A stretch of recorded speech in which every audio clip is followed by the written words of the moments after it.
दिल्ली में साकेत, आपको पता होगा, सेलेक्ट सिटी वॉक साकेत में एक स्पेस मिली है हमें, उसको हमने कमर्शियल स्पेस मिली है, इसका 2D 3D निकाल दिया और इंटीरियर कर दिया है। अब हमें इसी का कॉल आउट शीट्स निकालनी है अगले वीक। फर्नीचर की क्या क्या कॉस्टिंग आएगी और क्या क्या इसमें एलिमेंट्स हैं, क्या क्या इसमें मटेरियल लगाया है, फिनिशेस क्या है, फर्निशेस क्या है, उसकी कॉल आउट शीट्स निकलेंगी। हमें सबसे पहले मॉल की प्लानिंग आई, ये स्पेस दिया गया था हमें मॉल के अंदर हम एक। फिर हमने इसके एग्जिट, सबसे पहला टास्क था हमें इसके एंट्री और एग्जिट पॉइंट्स हमने मार्क करने थे मॉल के।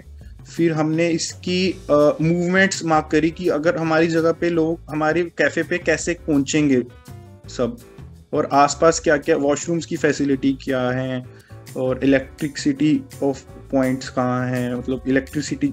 और फिर हमें पीपल मूवमेंट करने को मिला।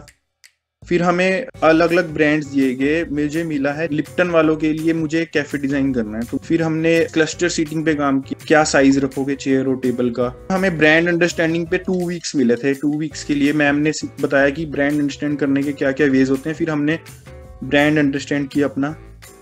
फिर कंपटीशन को मैम हमने देखा कि मॉल में क्या क्या कॉम्पिटिशन्स हो सकते हैं, उस हिसाब से कैसे हम अपना कैफे करेंगे। मूड बोर्ड बनाया मैंने कि मेरा कैफे ऐसा लगेगा।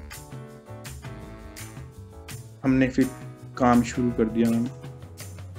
अब 2D लेआउट्स दिए, उस पे रिव्यू लिया कि मूवमेंट लोगों के अंदर सही है कि नहीं, हमारे सीटिंग कैपेसिटी पूरी हो रही है कि नहीं, क्योंकि ये लर्निंग है, अभी सिखाया जा रहा है। तो मैम ने कहा था कि सीटिंग कैपेसिटी डिफाइंड थी और बजट के बारे में मैम ने कहा था आप बजट का आपने कुछ भी नहीं सोचना, आप अभी बताएंगे वो बाद में, लेकिन अब जब आप बना रहे हो तो रूम पे जो जो मटेरियल लगाओगे आपने बिना सोचे अपनी मर्जी से लगाने हैं, बजट का भी नहीं सोचना।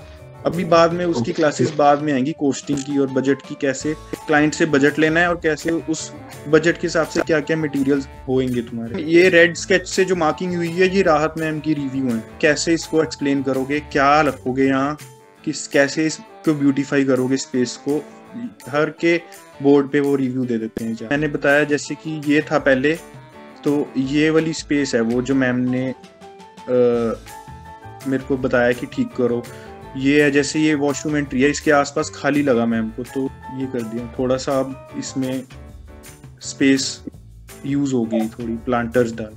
राहत मैम ने विद दिस मार्किंग थोड़े आइडियाज भी डाल दिए थे, ये फोटोज राहत मैम ने डाली थी।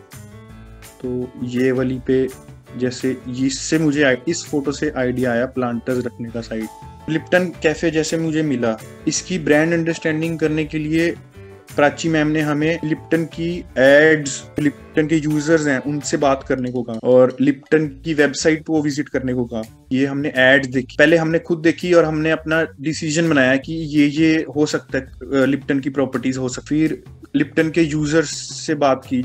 मेरे घर पे 2-3 लिप्टन यूजर्स हैं, मैंने उनसे पूछा कि तुम्हें लिप्टन का क्या क्या पसंद है, क्या क्या नहीं पसंद, अगर वो कैफे बनाए लिप्टन तो क्या क्या चाहोगे तुम उसमें। जैसे वो नेचुरली जैसे टी लीव्स ग्रो करने, नेचर से काफी जुड़ा, तो मैंने सोचा कि मैं इसमें अपने इंटीरियर में इसके नेचर से जुड़ी चीजें जैसे लीव्स हो गए, स्टोन, पत्थर, वुड, नेचर से जो जो निकल सकता है मटेरियल्स हैं वो यूज करूंगा इसमें।